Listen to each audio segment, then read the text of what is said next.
2015 is the 10th year anniversary of New Who, when the Doctor Who series was revived.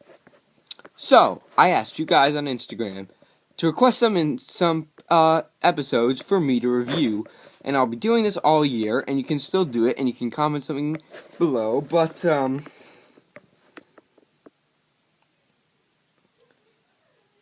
silence _ Clara _ Oswald requested The Parting of the Ways. So without further ado, here is my review of The Parting of the Ways.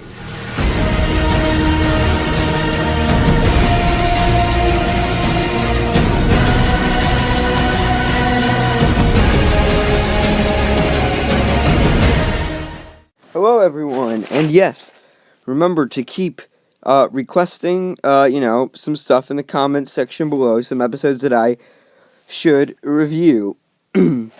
So today I'm going to be reviewing The Parting of the Ways.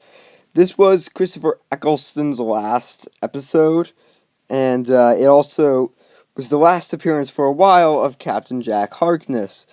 And now Jack came back, but unfortunately Christopher Eccleston did not come back, and he didn't even come back in Day of the Doctor, which is why they created the War Doctor as kind of like his understudy. This episode is very good. Now, there is one major flaw with it, but only one major flaw, which I'll talk about later. I think there's been a flaw. None of the regeneration episodes of the new series, in my opinion, have been perfect. There's always been like one little flaw out of all three of them that's made them a little bit less than perfect. Only a tad bit less. And I'll talk about the flaw from this one later. So, to explain to you a little bit of a plot synopsis, the Doctor, Rose, and Jack are trapped on a spaceship. Well, they're kind of trapped on some type of like satellite type of thing, and the Daleks are coming after them. This is the second appearance of the Daleks. This is the first time they were ever really surrounded by a fleet of Daleks. Because the Daleks had made their first reappearance in the new series in the episode Dalek, but that was more so just one Dalek, not like millions and millions and millions like there are here.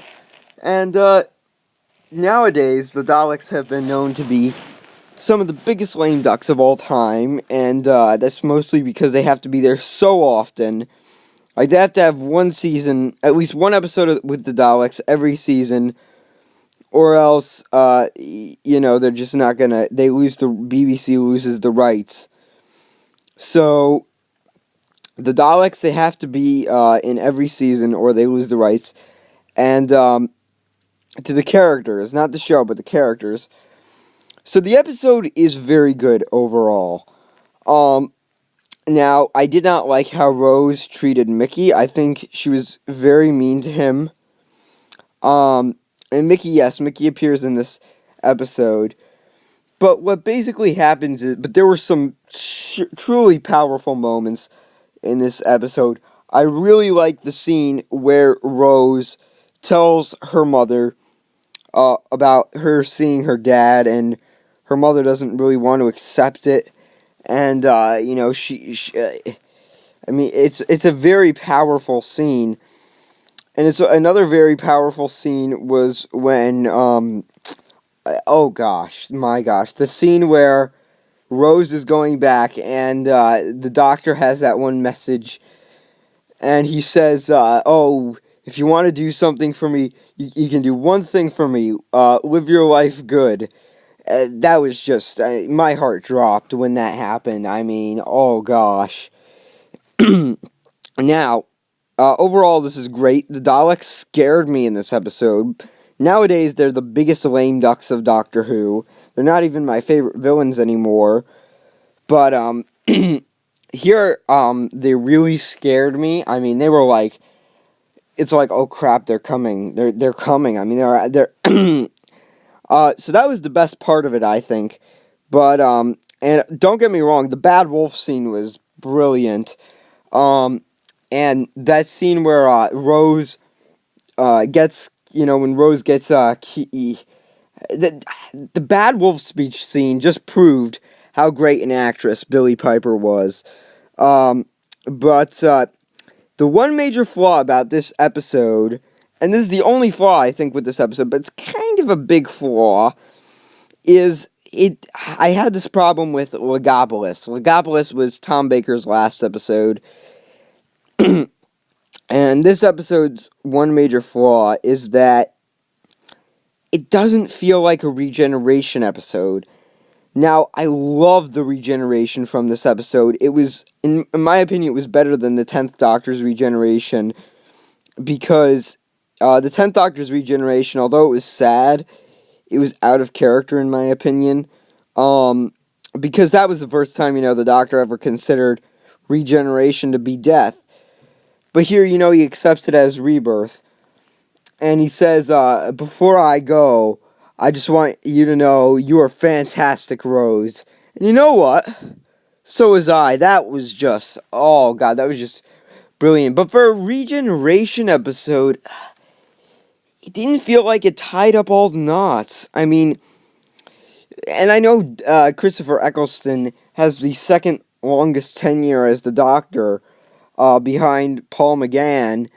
But I mean, still, it really does bother me how he didn't have that bigger role. Because, yeah,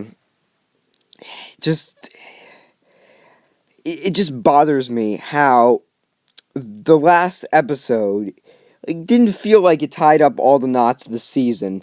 It really, most regeneration episodes are supposed to celebrate, the time that the Doctor had, even if he has a really short time.